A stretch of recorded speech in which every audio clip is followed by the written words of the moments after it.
मुझे लगता है कि मैं बेहतर हूँ और कि सच बोलने वाले कभी भी सफल नहीं हो सकते नेता नगरी में। अगर आपके पास पावर है ना भैया, तो आप कभी भी किसी पे आरोप लगा सकते हैं कि जनता को बदलाव ही नहीं चाहिए, बिहार की जनता को बेहतर कुछ। देखिए, हार का कारण मुझे नहीं लगता कि आपको नहीं पता होगा। हार का कारण पूरे बिहार को पता है और ये चुनावी चीज़ है। मुझे लगता है कि मैं एज ए कलाकार ही सही हूँ और हम लोगों के लिए पॉलिटिक्स सही है नहीं। रीज़न ये कि यहाँ सच बोलने पे प्रॉब्लम है। यहाँ जो सच बोलेगा वो कभी जीवन में, मुझे नहीं लगता कि पॉलिटिक्स में वो बहुत आगे तक जाएगा। यहाँ सिर्फ झूठे वादे करना आपको अगर आता है तो आप पॉलिटिक्स में आओ। आपको दुनिया को सिर्फ बेवकूफ़ बनाना है तो आप आओ। हम लोगों ने सिर्फ ईमानदारी से अपने जीवन को लेकर चला है और हमेशा से हमने एक जिम्मेदार और ईमानदार दोनों चीज़ें हमारे अंदर थी, शायद तभी हम यहाँ तक पहुँचे। और हार का कारण देखिए, बिहार की जनता को बदलाव ही नहीं चाहिए, बिहार की जनता को बेहतर कुछ नहीं चाहिए, तो उसके लिए जिम्मेदार कोई नेता नहीं हो सकता, वो आरजेडी नहीं हो सकता। बल्कि मुझे लगता है कि वो जिम्मेदारी कहीं ना कहीं पब्लिक को उठानी पड़ेगी कि अगर उसको बेहतर बिहार चाहिए, उनको बेहतर बिहार अगर दिख रहा है तो सही है, बेहतर बिहार। मुझे लगता है कि मैं बेहतर हूँ और मैं बेहतर अपने जीवन में अपने बच्चों के लिए कर रहा हूँ। अगर बिहार के लोगों को भी अपने बच्चों की बेहतर के लिए करना है तो उनको बेहतर विकल्प के साथ ही जाना पड़ेगा। अगर वो नहीं जाना चाहते हैं, उनको लगता है कि हमारे लिए यही सरकार बेहतर है, तो भाई उनका अपना चुनाव है, उनकी अपनी सोच है, उसके लिए ना हम दोषी हैं और ना कोई सरकार दोषी है। तो बिहार के लोगों को सोचना पड़ेगा जो उनके जीवन में उनके बच्चों के भविष्य के लिए कौन बेहतर सोचे। लैंड फॉर जॉब मामले में लालू प्रसाद यादव के परिवार को आरोपित तय किया है।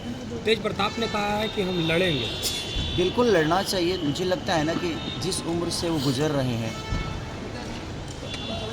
उस उम्र में ऐसी चीज़ें उनके साथ नहीं होनी चाहिए। और जहाँ तक बात है कि उन्होंने बिहार को क्या दिया है, तो आप जाकर गांव में पूछिए कि लालू प्रसाद यादव जी ने बिहार को दिया क्या है। जो अधिकार हमें बोलने के लिए, खटिया पे बैठने के लिए, हमें अपनी आवाज़ बुलंद करके कुछ कहने के लिए जो उन्होंने दिया है आवाज़, जो छोटे वर्ग के लोग थे उनको जो आवाज़ उन्होंने दी है, मुझे नहीं लगता कि अगर वैसा नेता हमारे बीच में नहीं होता तो शायद हम आज भी किसी न किसी दबाव में जी रहे होते। पर खेसारी जी जो आरोप लगे हैं तो क्या उसे आप बेबुनियाद मान रहे हैं?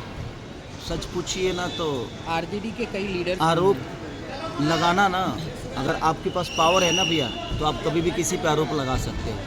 कितना आदमी चीज़ों को, हर चीज़ वैध भी अवैध हो जाता है जब आपके पास सरकार नहीं होती है।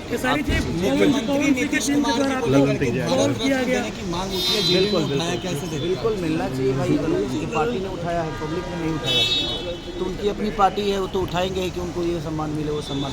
और भगवान करे, मैं भी चाहता हूँ कि भाई हमारे अपने जो हैं नीतीश चाचा हम सबके गार्जियन हैं, हमें गर्व की बात होगी कि अगर उनको भारत रत्न मिलता है तो, और अच्छी बात है। दिनेश लाल यादव निरहुआ ने कहा कि खेसारी लाल यादव बीजेपी के लायक है ही नहीं।